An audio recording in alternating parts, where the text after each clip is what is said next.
Hi hello friends, ಎಲ್ಲರಿಗೂ ನಮಸ್ಕಾರ. ಋತ್ವಿ ಚಾನಲ್ಗೆ ಸ್ವಾಗತ. ನಾನು ನಿಮ್ಮ ಅಶ್ವಿನಿ. ಇವತ್ತು ನಾನು ಡ್ರೈ ಫ್ರೂಟ್ಸನ್ನು ಬಳಸ್ಕೊಂಡು ಒಂದು ಹೆಲ್ದಿ ಆದಂತಹ ಮಿಲ್ಕ್ ಶೇಕ್ ರೆಸಿಪಿನ ಮಾಡಿ ತೋರಿಸ್ತಾ ಇದ್ದೀನಿ. ಸ್ಕಿಪ್ ಮಾಡದೆ ವಿಡಿಯೋನ ಪೂರ್ತಿಯಾಗಿ ನೋಡಿ. ಈ ರೀತಿಯಾದಂತಹ ಡ್ರೈ ಫ್ರೂಟ್ಸನ್ನು ಬಳಸೋದ್ರಿಂದ ನಮ್ಮ ಆರೋಗ್ಯಕ್ಕೂ ಕೂಡ ತುಂಬಾ ಒಳ್ಳೆಯದು ಮತ್ತು ಮಕ್ಕಳಿಗೂ ಈ ರೀತಿ ಮಾಡಿಕೊಟ್ರೆ ತುಂಬಾ ಖುಷಿ ಪಡ್ತಾರೆ. ನಾನಿಲ್ಲಿ ಒಂದು ಬಾಕ್ಸ್ ತೊಗೊಂಡಿದ್ದೀನಿ.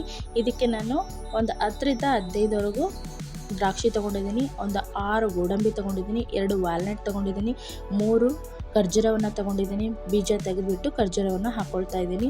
ಒಂದು 6 ಬಾದಾಮಿನ ಹಾಕ್ಕೊಳ್ತಾ ಇದ್ದೀನಿ, ಒಂದು 6 ಪಿಸ್ತಾನ ಹಾಕ್ಕೊಳ್ತಾ ಇದ್ದೀನಿ. 1-2 ಅವರ್ ನೆನೆಸ್ಕೊಳ್ಬೇಕಾಗುತ್ತೆ. ಆದರೆ ನಾನಿಲ್ಲಿ ರಾತ್ರಿ ನೆನೆ ಹಾಕಿ ಬೆಳಗ್ಗೆ ಮಿಲ್ಕ್ ಶೇಕ್ ಮಾಡೋದ್ರಿಂದ ನಾನಿವಾಗ ಇದನ್ನು ಬಾಕ್ಸಲ್ಲಿ ಹಾಕಿ ಈ ರೀತಿಯಾಗಿ ನೆನೆಸ್ಕೊಳ್ತೀನಿ. ರಾತ್ರಿ ಎಲ್ಲ ನೆನೆಯೋದ್ರಿಂದ ಡ್ರೈ ಫ್ರೂಟ್ಸು ತುಂಬಾ ಸಾಫ್ಟ್ ಆಗುತ್ತೆ. ಹಾಗಾಗಿ ನಾನು ರಾತ್ರಿನೇ ನೆನೆಸ್ಕೊಂಡಿದ್ದೀನಿ. ಇವಾಗ ಬೆಳಗ್ಗೆ ನೋಡಿದಾಗ ಎಲ್ಲ ಡ್ರೈ ಫ್ರೂಟ್ಸು ಚೆನ್ನಾಗಿ ನೆಂದಿವೆ. ಇವನ್ನ ನಾನಿವಾಗ ಒಂದು ಮಿಕ್ಸಿ ಜಾರ್ ತಗೊಳ್ತೀನಿ.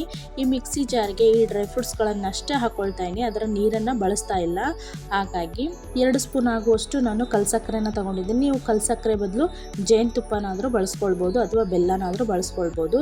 ಇದಕ್ಕೆ ನಾನು 2 ಏಲಕ್ಕಿ ಬಾಳೆಹಣ್ಣನ್ನು ತೊಗೊಂಡಿದ್ದೀನಿ, ಸುಲಿದು ಹಾಕಿದ್ದೀನಿ. ನಂತರ ಒಂದು ಅರ್ಧ ಟೀ ಸ್ಪೂನ್ ಆಗೋಷ್ಟು ಏಲಕ್ಕಿ ಪುಡಿನ ಹಾಕ್ಕೊಳ್ತಾ ಇದ್ದೀನಿ. 1 ಗ್ಲಾಸ್ ಆಗೋಷ್ಟು ನಾನು ಹಸುವಿನ ಹಾಲನ್ನು ಹಾಕ್ಕೊಳ್ತಾ ಇದ್ದೀನಿ. ನೀವು ಯಾವುದೇ ಬ್ರ್ಯಾಂಡ್ ಪ್ಯಾಕೆಟ್ ಹಾಲನ್ನು ಬಳಸಬಹುದು. ಇದನ್ನ ಇವಾಗ ಸ್ವಲ್ಪ ನುಣ್ಣಗೆ ರುಬ್ಕೊಳ್ತೀನಿ. ಆದರೆ ಸ್ವಲ್ಪ ತರಿತರಿಯಾಗಿದ್ದರೆ ಪರವಾಗಿಲ್ಲ. ನಾವು ಮಿಲ್ಕ್ ಶೇಕ್ ಕುಡಿತಾ ಇದ್ರೆ ಡ್ರೈ ಫ್ರೂಟ್ಸ್ನ ಪೀಸ್ಗಳು ಬಾಯಿಗೆ ಸಿಗ್ತಾ ಇದ್ದರೆ ತುಂಬಾ ಟೇಸ್ಟ್ ಅನಿಸುತ್ತೆ ಮತ್ತು ಕುಡಿಯೋಕ್ಕೂ ಕೂಡ ತುಂಬಾ ಚೆನ್ನಾಗಾಗುತ್ತೆ. ಹಾಗಾಗಿ ನಾನಿಲ್ಲಿ ಒಂದು ಗ್ಲಾಸ್ ತೊಗೊಂಡಿದ್ದೀನಿ. ಆ ಗ್ಲಾಸ್ಗೆ ಒಂದು 2ರಿಂದ 3 ಐಸ್ ಕ್ಯೂಬ್ಗಳನ್ನು ಹಾಕ್ಕೊಂಡಿದ್ದೀನಿ.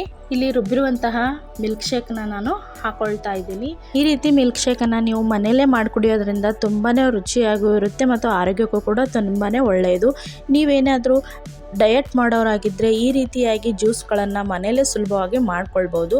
ನಾನು ಮೇಲೆ ಸ್ವಲ್ಪ ಸಣ್ಣದಾಗಿ ಪೀಸ್ಗಳನ್ನು ಮಾಡಿ ಡ್ರೈ ಫ್ರೂಟ್ಸನ್ನು ಹಾಕ್ಕೊಳ್ತಾ ಇದ್ದೀನಿ. ಕುಡಿಯುವಾಗ ಬಾಯಿಸಿಗೆ ಸಿಗ್ತಾ ಇದ್ದರೆ ಅದರ ರುಚಿನೇ ಬೇರೆ ಮತ್ತು ಅದ್ರ ಮಜಾನೇ ಬೇರೆ.